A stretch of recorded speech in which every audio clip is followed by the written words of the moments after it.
Selamat hari Minggu, saudara-saudaraku.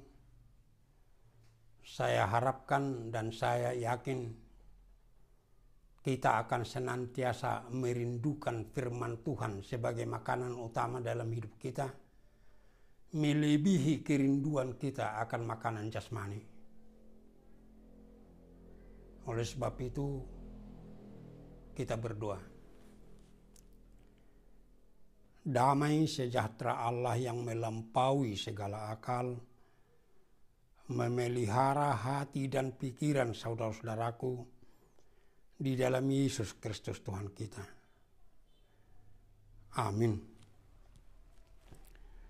Firman Tuhan yang diperuntukkan bagi kita hari ini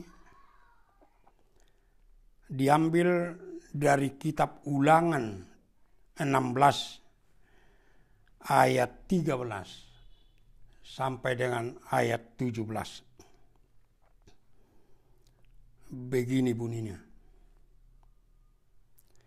Hari raya Pondok Daun haruslah kau rayakan 7 hari lamanya. Apabila engkau selesai mengumpulkan hasil tempat pengirikanmu dan tempat pemerasanmu, haruslah engkau bersukaria pada hari rayamu itu, engkau ini dan anakmu laki-laki, serta anakmu perempuan, hambamu laki-laki dan hambamu perempuan, dan orang Lewi, orang asing, anak yatim, dan janda yang di dalam tempatmu. 7 hari lamanya harus engkau mengadakan perayaan bagi Tuhan Allahmu di tempat yang akan dipilih Tuhan. Sebab Tuhan Allahmu akan memberkati engkau dalam segala hasil tanahmu dan dalam segala usahamu, sehingga engkau dapat bersukaria dengan sungguh-sungguh.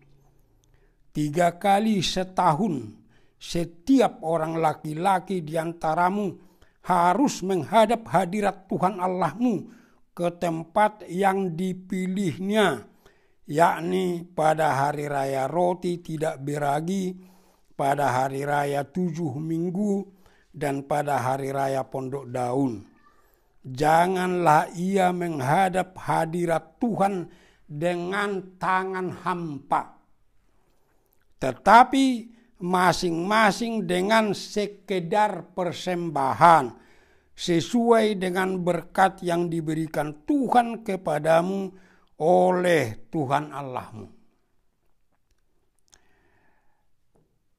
Saudara-saudaraku, dalam hati kecil kita, dalam lubuk hati kita, semua manusia ingin tetap hidup di dunia ini. Paling tidak dia bisa lama hidup di dunia ini. Makanya kalau orang sakit terus buru-buru untuk pergi berobat. Bahkan sampai ada legenda-legenda yang mengatakan ada makanan, ada buah yang bisa membawa kita kepada hidup abadi. Karena keinginan manusia hidup selalu di dunia ini. Itulah yang dikatakan oleh masyarakat Batak dalam peribahasanya, dalam umpamanya. Atena pe lapa-lapa ditoru ni sobuon. Atena pe malapalap asal madihangu duanon. Artinya malapalap, mati tidak mati, hidup tidak hidup pun asal hidup di dunia ini. Oleh sebab itu, Tuhan mengingatkan kita melalui firman ini. Jangan lupa, engkau hanya mengembara sementara di dalam gurun dunia ini. Oleh sebab itu pertama diserukan kepada kita supaya senantiasa hanya berharap kepada Tuhan.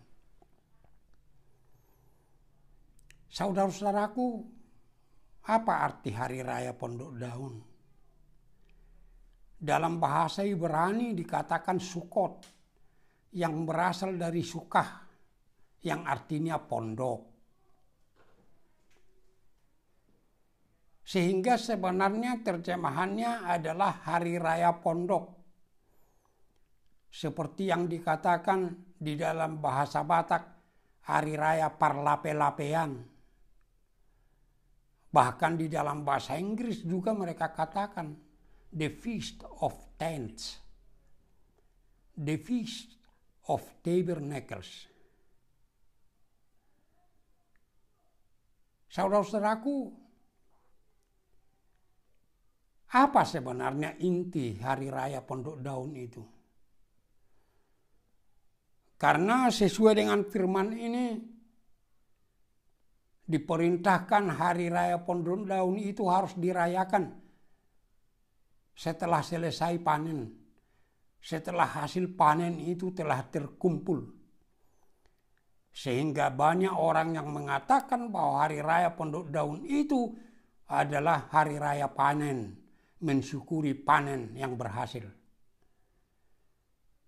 Tetapi sebenarnya Hari Raya Pondok Daun itu intinya bukan mengenai syukuran mengenai hasil panen itu. Tetapi Hari Raya Pondok Daun itu untuk merayakan bagaimana Tuhan menyertai dan melindungi mereka selama 40 tahun mengembara di padang gurun. Selama mereka di padang gurun, mereka tinggal di kemah-kemah yang bisa mereka gulung apabila mereka pindah tempat. Mereka berdiam di pondok-pondok yang tidak mungkin bisa melindungi mereka secara utuh dari keganasan padang gurun itu. Hanya karena Tuhan menyertai mereka. Hanya karena Tuhan melindungi mereka sehingga mereka selamat terhadap keganasan padang gurun itu. Tuhan datang beserta mereka. Pada siang hari Tuhan datang dengan tiang awan.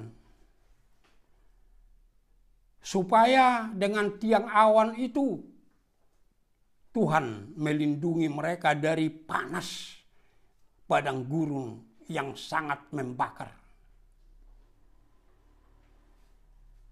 Sehingga walaupun padang gurun itu begitu panas, tetapi umat Tuhan selalu merasa sejuk karena Tuhan hadir melalui tiang awan itu. Tuhan menuntun mereka pada waktu malam hari dengan tiang api. Supaya dengan itu Tuhan selalu menerangi mereka. Menerangi jalan mereka. Kalau perlu mereka bisa jalan siang dan malam. Dan memberi kehangatan kepada mereka. Dikala padang gurun itu begitu dingin pada waktu malam. Sehingga pada waktu panas yang bisa membakar, mereka selalu merasa sejuk. Pada waktu malam yang dingin membekukan, mereka bisa merasa hangat. Begitu rupa Tuhan menyertai mereka sehingga bisa mereka selamat dan selalu dalam keadaan kesejukan dan kehangatan. Bahkan Tuhan memerintahkan supaya membuat untuk dia sendiri, yaitu kemah suci, yang kemudian berubah menjadi bait suci setelah mereka menetap di negeri Kanaan. Tuhan mengatakan harus kemah suci, pondok suci. Itu menandakan bahwa Tuhan mau tinggal di pondok, mau tinggal di kemah sama seperti mereka. Untuk menandakan bahwa Tuhan mau bersama mereka kemanapun mereka bergerak. Dan karena penyertaan Tuhan itulah maka mereka bisa tiba di negeri Kanaan dan akhirnya mewarisi negeri itu dari Tuhan.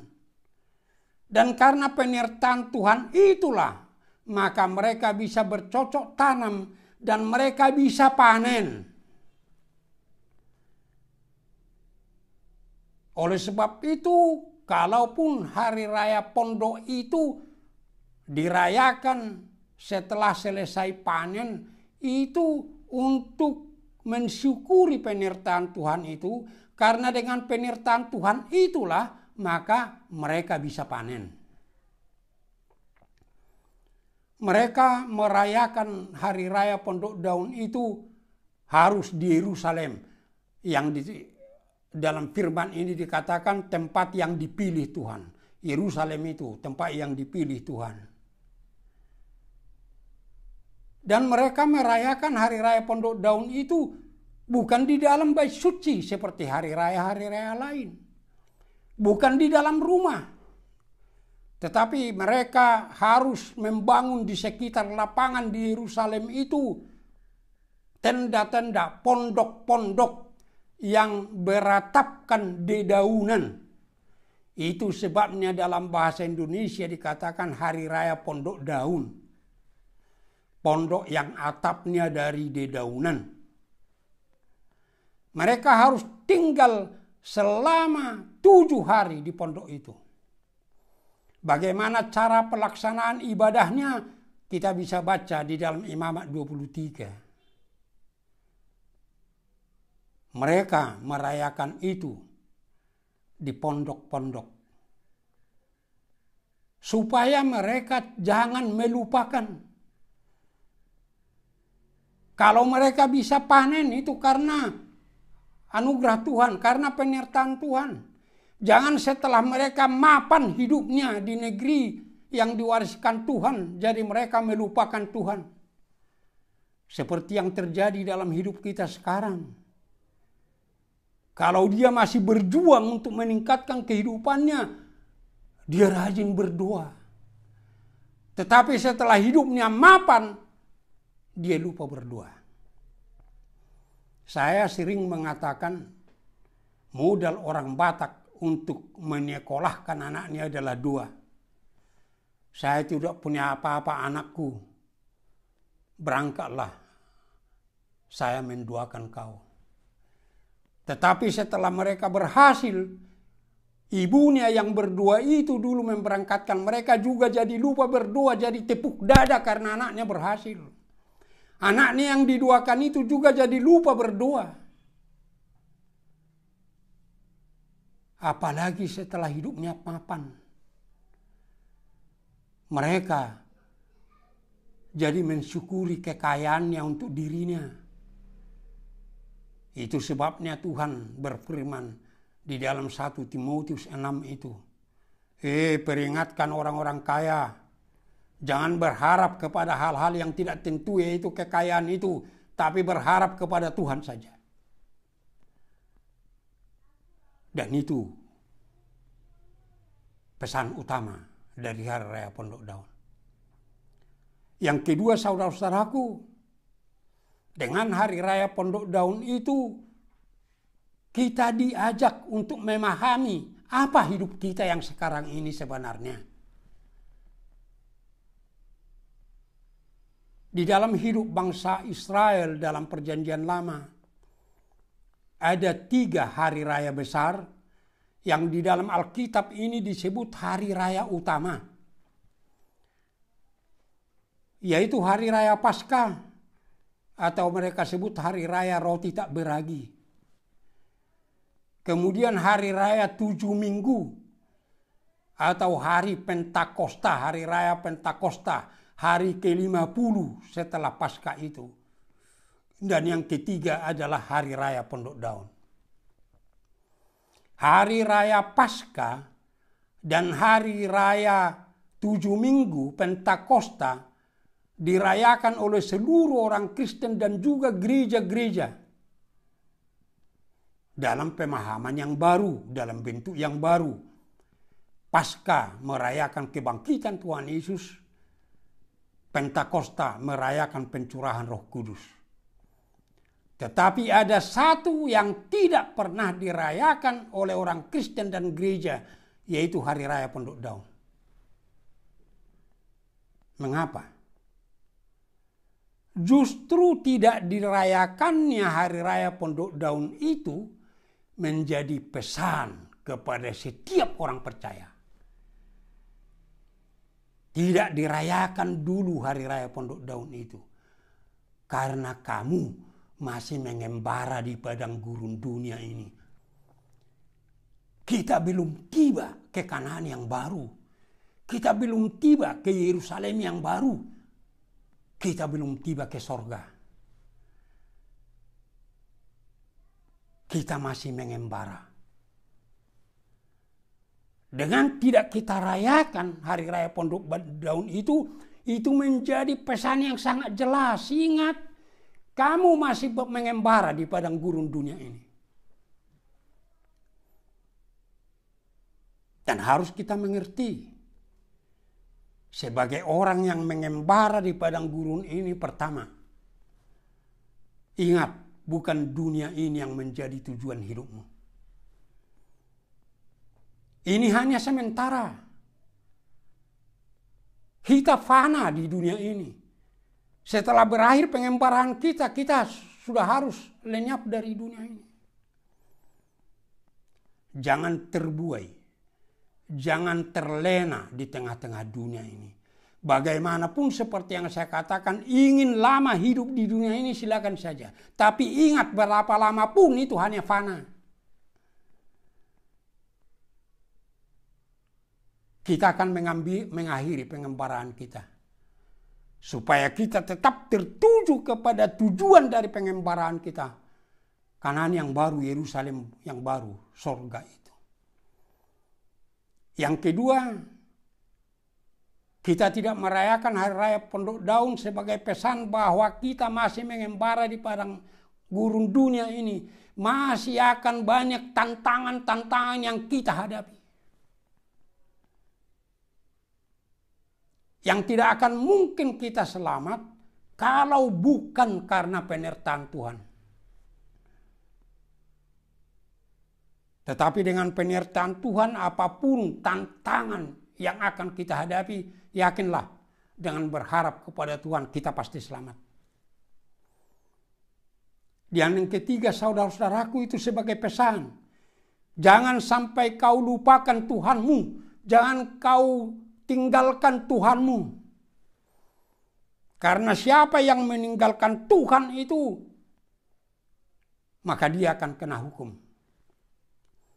Sebagaimana yang dikatakan di dalam Bilangan 21. Karena mereka melupakan Tuhan, mereka melakukan dosa, maka mereka dipaguti ular tedung sampai ribuan orang yang mati.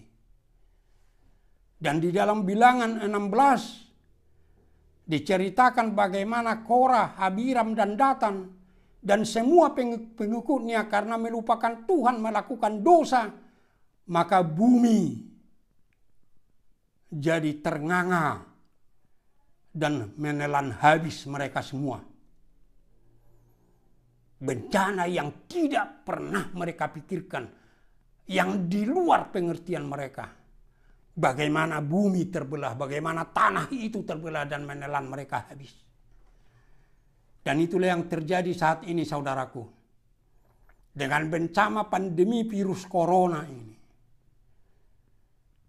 Saya dari sejak awal telah mengatakan ini sapaan Tuhan, ini teguran Tuhan, bahkan ini hukuman Tuhan. Karena kita tidak bisa mengingkari begitu banyak di dunia ini yang disebut orang Kristen. Saya katakan yang disebut orang Kristen, tapi tidak tahu lagi arti kekristenannya. Tidak tahu lagi tentang Tuhan. Begitu banyak di dunia ini orang yang mengaku diri Kristen, tetapi tidak peduli lagi dengan Tuhan. Mereka mentertawakan firman Tuhan. Mereka hanya percaya kepada teknologi. Dan bahkan Kita orang-orang percaya ini yang masih mengaku setia kepada Tuhan, sering kita, saudara-saudaraku, melupakan Tuhan. Saudara-saudaraku, masih diberikan Tuhan waktu kepada kita untuk bertobat. Kepada manusia, anak-anaknya di seluruh dunia masih diberi kesempatan bertobat. Jangan sampai semua kita binasa karena bencana ini. Kembali kepada Tuhan. Berjanji untuk senantiasa tidak melupakan Tuhan dan tidak meninggalkan Tuhan. Supaya jangan ada yang mendewakan apapun. Uang, kekayaan, ilmu pengetahuan, teknologi. Tapi hanya Tuhan.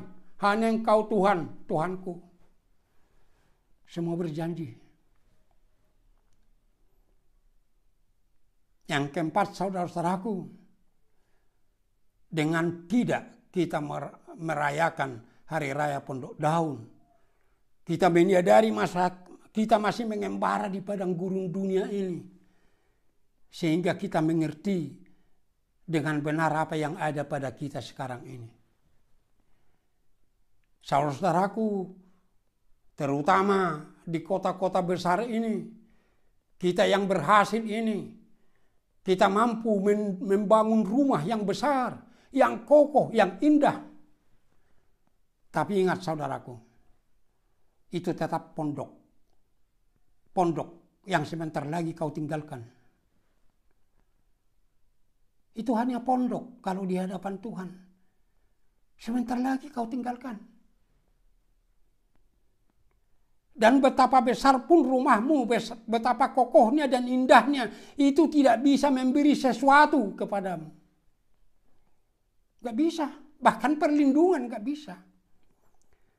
Itu sebabnya firman Tuhan dalam Mazmur 127 ayat 1 mengatakan, kalau bukan Tuhan yang membangun rumah, sia-sialah usaha orang yang membangunnya.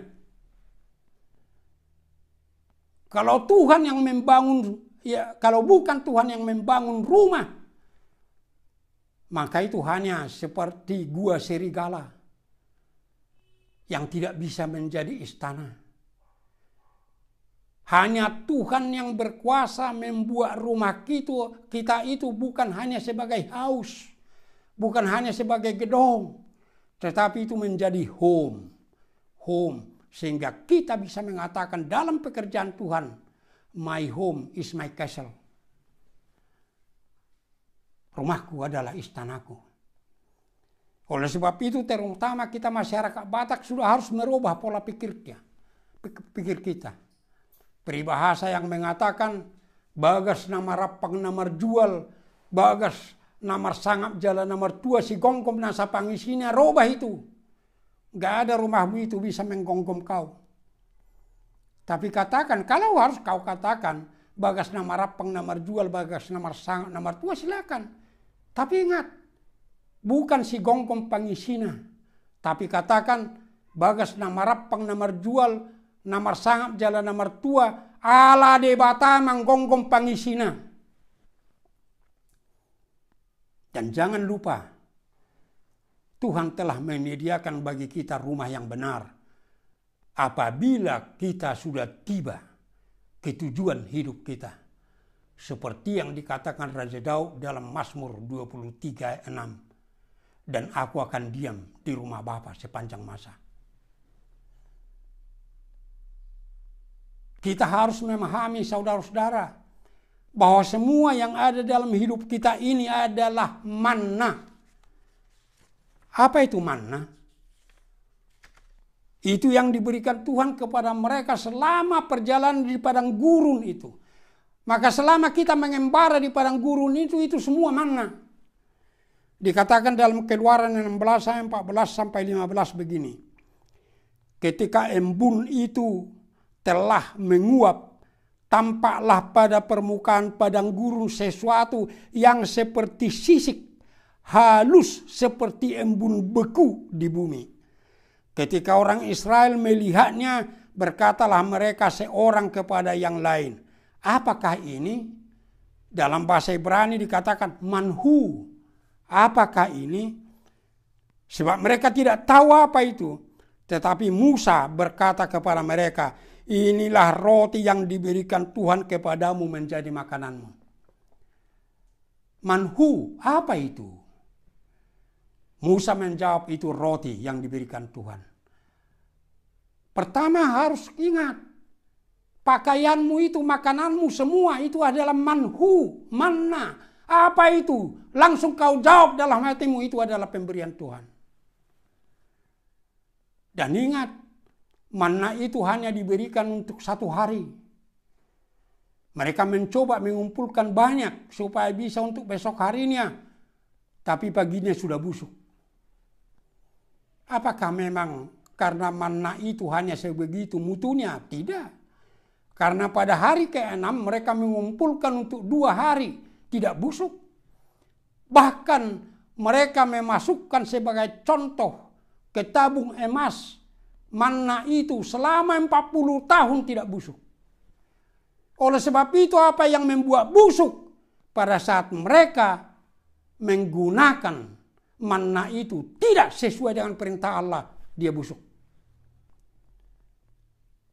Apa yang kau miliki adalah manna. Saat kau gunakan itu tidak sesuai dengan firman Tuhan, itu akan menjadi busuk dan membusukkan dirimu. Dan manna itu diberikan kepada mereka supaya ada bekal mereka untuk berjalan terus. Kalau sekiranya Tuhan memberi kepada mereka manna itu sekali cukup untuk 10 tahun, mereka mungkin gak pergi lagi. Ya sudah penuh di sinilah kita.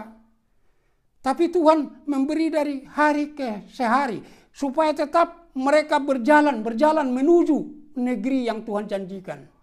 Supaya mereka kuat. Tuhan memelihara mereka supaya bisa mereka berjalan terus. Oleh sebab itu ingat saudaraku, betapa banyak pun tabunganmu, betapa banyak pun depositomu. Mungkin sampai ada orang yang menyimpan di luar dalam bentuk dolar. Tapi ingat itu tempat manna. Saat tidak digunakan sesuai dengan firman Tuhan, itu akan membusukkan dan busuk sendiri. Gunakan itu untuk menguatkan dirimu supaya tetap berjalan menuju kehidupan kekal itu. Dan kemudian Tuhan memerintahkan saudaraku supaya hari raya Pondok Daun itu dilakukan bagi Tuhan. Semua hari raya itu harus bagi Tuhan. Semua ibadah itu harus bagi Tuhan. Bukan bagi diri kita. Banyak orang sekarang yang melakukan ibadah, menekankan full band, supaya musiknya, wah. Karena hanya untuk menghibur dirinya, bukan lagi untuk bagi Tuhan.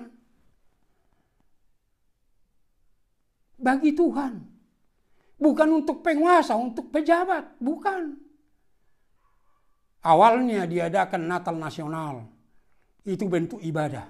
Ibadah Natal. Kalau tidak salah sampai 2 tahun. Tapi kemudian pada tahun ketiga dikatakan dirubahlah. Jangan ibadah lagi tapi perayaan. Untuk apa? Supaya pejabat-pejabat, penguasa-penguasa yang non-Kristen bisa hadir dari sejak awal. Karena kalau itu ibadah, mereka tidak mau hadir pada ibadah itu. Hanya setelah perayaan mereka mau hadir. Akhirnya dirubah jadi perayaan. Untuk apa Tuhan itu perayaan? Itu bukan untuk Tuhan lagi, tapi untuk kita. Untuk pejabat, untuk penguasa. Bukan untuk Tuhan. Saudaraku, pada waktu jubileum 150 tahun HKBP, terutama di wilayah 1, daerah Tapanuli. Pada waktu saya dengan istri saya kembali dari pelayanan, menuju Tarutung, mulai dari Lumbanjulu, kami sudah lihat spanduk-spanduk dan baleho mengatakan hadiri Jubileum 150 tahun wilayah 1. Tanggal sekian. Dan dibikinlah di tengah-tengah itu. Dihadiri oleh artis-artis ibu kota. Setelah kami tiba di kantor pusat, saya panggil sekretaris jenderal dan kepala biro. Siapa yang bikin itu? Bukan kami, Opung, tapi panitia. Saya telepon panitia, dan memang karena panitia orangnya sangat baik, langsung datang menjumpai saya ke kantor. Saya tanya siapa yang membuat itu. Ketua panitia mengatakan saya yang menyuruh itu, Opung. Kenapa? Supaya banyak orang yang datang. Kalau tidak kita buat begitu, tidak banyak orang yang datang. Maaf, Amang Ketua, saya katakan, saya sangat dekat kepada artis, terutama artis Batak. Saya sangat menghargai dan menghormati artis-artis karena saya anggap itu adalah aset bangsa dan aset gereja. Tetapi ada tempatnya. Jangan waktu ibadah jubileum begini. Akhirnya ketua mengatakan, Opung, saya takut gak ada orang yang datang. Saya katakan lebih baik 100 orang saja yang datang, tapi mau beribadah bagi Tuhan, daripada seribuan orang datang, tetapi untuk melihat artis.